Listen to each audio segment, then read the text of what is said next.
Indeed. Yes, greetings people, I am Lucifer Seraph and welcome to my Let's Play of Sonic 3 and Knuckles. We're not going anywhere near the competition area at all, so let's go for one player. Ignore my test playthrough. Okay, new game, we can play as Sonic and Tails. Sonic on his own. Tails on his own. Knuckles on his own, obviously. But since I find Tails irritating and Knuckles' story makes no fucking sense, we're going with Sonic. Okay, why the fuck does Tails need a pilot's license? Now, as I'm sure you're well aware, Super Sonic is virtually indestructible, susceptible only to crushing, drowning, pitfalls, and a kidness to the face. This is Knuckles. He greets us in the traditional Angel Island way of stealing our crap. Indeed, welcome to the Angel Island, and as you can see, Sonic is not amused at the fact that he just got mugged 10 seconds into his visit. Just give me a few seconds to get a hold of the controls. Move, jump. Right, that's that mastered. Moving on. Monkey. Dead monkey. That strange creature was indeed a monkey dude, known in Japan as a Saruda. It sits in trees and throws coconuts at you. So kill it. Okay, on our second attempt we managed to reach this ledge containing 10 rings and a speed boot. But since I'm not going for any kind of speed run, the speed boot can sit there and die for all I care. That was a Rhinobot, known as a Cyclone in Japan, and as far as I'm concerned the only way it could possibly kill you is if you were looking at a different screen. Before we go any further we have to encounter this thing. This is a warp ring. Jump through it and you get taken to Special Stage number 1. A fairly simple one to start with, the only problem areas being the chicane to the left and right. As the on-screen instruction says, get the blue spheres. The red spheres end the minigame, the silver star spheres send you in the opposite direction. When you touch a blue, it turns red, thus adding to the on-screen hazards. A good trick to use is, if you encircle one or more blues with reds, the whole thing turns into rings, lovely golden rings. Collect 50 of them for an extra continue, and all the rings on a stage for an extra 1-up. Now, as you may notice, Sonic follows the lines on the floor and only turns when the lines intersect. So try to get into the habit of pressing a direction a split second before you actually need to move, and believe me, it's easier than it sounds. You may also notice that Sonic gets faster the longer he takes, so don't linger for too long. This stage is on the whole pretty easy and shouldn't pose much of a problem, and for your hard work you get your first Chaos Emerald. This is the Green Emerald. There are 7 in total. You collect all 7 and you get a prize. If you don't know what the prize is, you obviously haven't been paying attention. These warp rings are scattered throughout the levels, usually behind rock walls or inside hidden caves. Just keep an eye out and explore anything that looks suspicious, you'll find them easily enough. I'd like to point out now that all the levels in this game have many paths, and I can't show them all with Sonic alone. Just remember that exploration is your friend. And so are invincibility shields! These things last for about 20 seconds, they protect you from almost anything apart from crushing, drowning and pitfalls. A kidness to the face, I'm not so sure about. Also, unlike other shields, they don't override the shield you already have, and so can be used as soon as you find them. The water shield is, in my opinion, the most useful shield in the game. By double jumping, you can bounce higher than a normal jump, meaning that Sarudas can be killed even easier. However, its primary use is to let you breathe underwater, and as such, this is the only permanent shield that can survive being submerged. You don't get many opportunities to push things aside in the early levels, so let's enjoy this dash of rings and move on. Once again, I'm going to deviate from the forward path to show you something. Something long and sturdy, with a red end. And with the aid of a couple of golden rings can make your day all the more enjoyable. No, it's not the star post that's hiding up here. It's my pit, yes, it's a star post. Cheap sexual puns aside, this thing is the entrance to the bonus stages. There are 3 in total, a bonus threesome if you will, and this one is by far the most enjoyable. Basically, it's a large vertical shaft, and I'm not talking about my star post. This particular session in the shaft doesn't produce anything amazing, but it gives me a chance to show you how to use these big balls. By landing on them, you can roll around and swing yourself higher. You can, if you want, flip yourself across the shaft by using the flippers on the side, spinball style. The smaller balls contain bubbles used for power-ups like shields, rings and 1-ups. The ring bubbles are worth more rings depending on how far up you are, so the higher you are up the shaft, the better the payoff.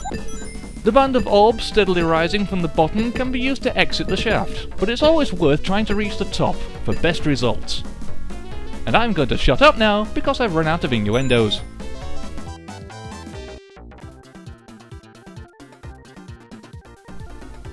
As you may have noticed, the first level shouldn't pose much of a problem, so take this opportunity to gather as many rings and lives as you can to make your journey much easier. When you're ready, head towards this shaft as fast as you can so you have enough momentum to burst through the top. Okay, yes, I'll shut up. This thing is the rather poorly named Fire Breath. You cannot destroy it yet, but it can hurt you. So for now, sit back and watch it try to melt your screen. Right, okay, the sky is orange, the land is burning, and the plants and wildlife are dead. It's like the aftermath of my christening in 16-bit. Behold the second bonus stage. Does it look familiar? It should if you've ever played Sonic 1. Yes, this is the Sonic 1 special stage with a slot machine slapped in the middle. Feel free to hate this place because you have to use the slot machine at least once every time you come here, and there's a chance it can steal 100 rings from you. As far as I'm concerned, the only reason to come here is to gain a continue. To do this, have 49 or more rings in your possession and collect one of the freestanding rings around the slot machine. When you're done, head for the goal. Before we meet our next enemy, there's a warp ring hiding down here. It's easy to miss if you're going for a speedrun or simply not paying attention. Special Stage 2 is an introduction to getting lost and panic. While it may look simple, and to be honest it is, it can turn you around if you have bad orientation skills. My only recommendation is to abuse your ring making ability to get through this stage as quickly as possible. As you may notice, I never try to get all the rings, and I recommend you do the same, simply because a 1-up isn't worth the effort of a perfect score.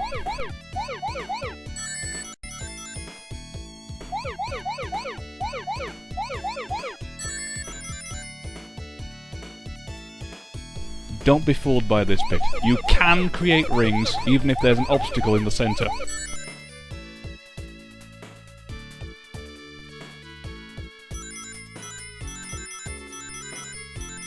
Yeah, like I said, the directionally inept may get turned around here.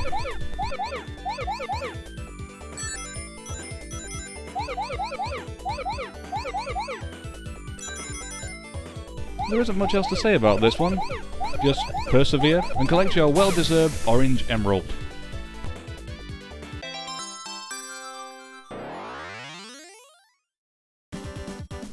Now, as you may have guessed, I am in fact post-commentating. This is because I found it impossible to complete these stages while talking about them. I'd also like to thank the DBT Gamer for reminding me of the phrase post-commentating. What we have here is a Caterkiller Jr., known in Japan as a Meramora. As you can see, its tail is shielded by a particle effect, so smash its face in and move on. Personally, I find ziplines absolutely bloody terrifying, but I like this one because it sends us straight into a lightning shield. This thing will protect you from electrical attacks and draw any nearby rings straight to you. And also, while wearing it, if you press jump twice, you can jump twice. The flame shield hiding up here is a must if this is your first time fighting the sub-boss. It protects you from fire damage and accelerates you to top speed with a double jump. Flame Breath here makes one final appearance and tries to defeat you, but since it's little more than a floating flamethrower and you're wearing a flame shield, all it can do is sit there while you beat the crap out of it. That's right, these item boxes can pop out of the ground if the sign lands on the right spot. Don't ask me to point them all out. Anyway, that's Act 1 completed. On to Act 2.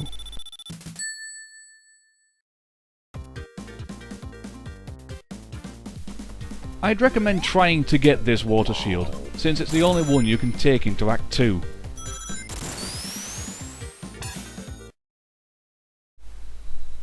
Oh joy, Special Stage 3. be prepared to be led by your nose through this one. It's a series of 16 enclosed areas, each with either a stack of blue balls or 4 star balls.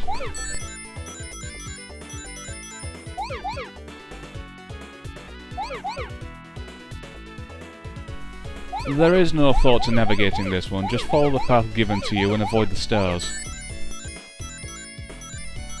Since this one is so simple and not really interesting to talk about, I would like to take this opportunity to point out that these stages don't give you a map at the start. I added them post-production. Also, these stages run on a cycle, so say if you fail special stage number 2, the next warp ring you encounter will take you to special stage number 3. Only after you complete or fail special stage 7 will you be able to replay special stage 2. And if that made any sense whatsoever, then congratulations, you are now less confused than I was when I wrote it.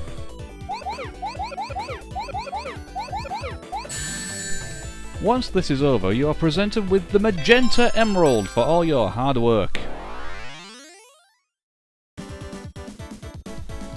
Now you may be asking, Mr. Seraph, you ravishing stallion, why oh why can I only take a water shield into Act 2?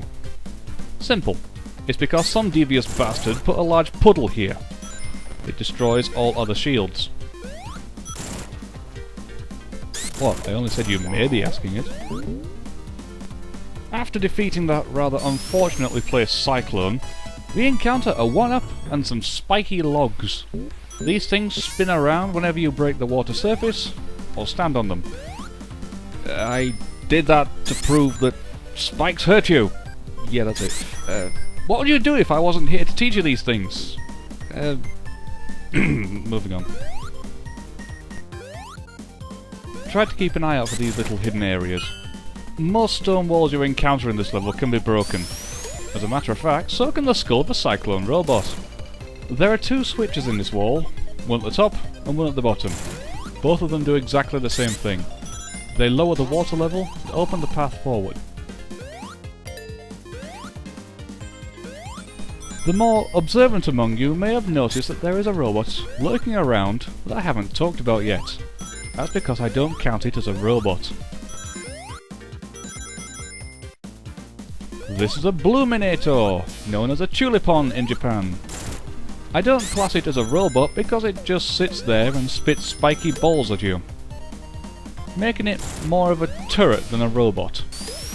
A rather shite turret with a range of about 2 feet left and right and about 1 foot above it. Going forward from here will take you to the end of the level, but going down here will take you to Special Stage 4. Behold the bane of my childhood. This thing caused me more grief than the other special stages combined.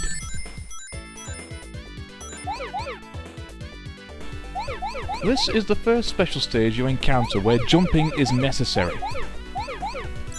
And the jump you are expected to make was a bloody nightmare to master. Believe me, that jump is more difficult than I made it look.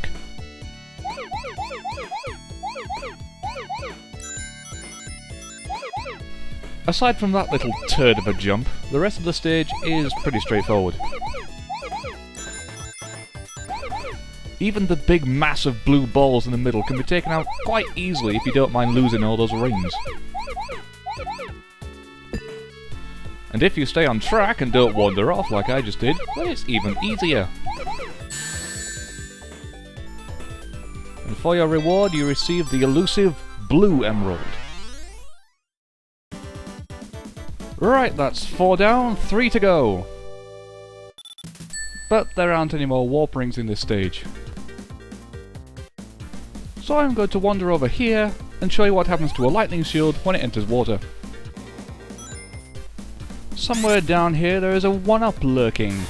But I really came over here to show you the amazing Cyclone robot that appears from nowhere and then vanishes without a trace. And what platformer from the 90s would be complete without a few platforms that recede into the background so you can't stand on them?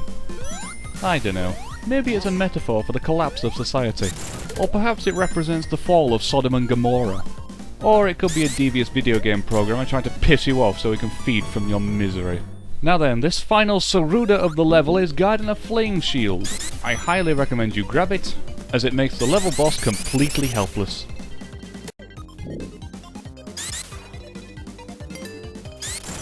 I'm almost certain this pipe was designed to make you throw up. After landing, you get introduced to Annoyance Incarnate.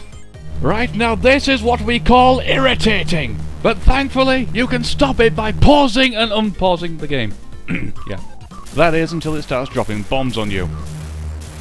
Yes, this is the flying battery, and it can't aim for shit.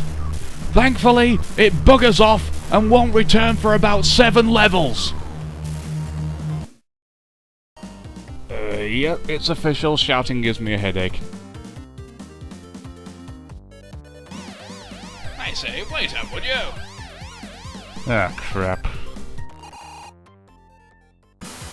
Sonic, old chap, behold my latest invention, the Flame Mobile. And with it I'm going to burn you to a cinder, chortle, chortle, chortle. You do realise I'm wearing a flame shield, right? Oh shit. I'll just let you destroy me then, I guess. I think it's for the best, yes. Fair enough. See you in level 2. Prick. Right then, I've just run through an entire level, so I'm going to sit here and wait for that thing to come to me.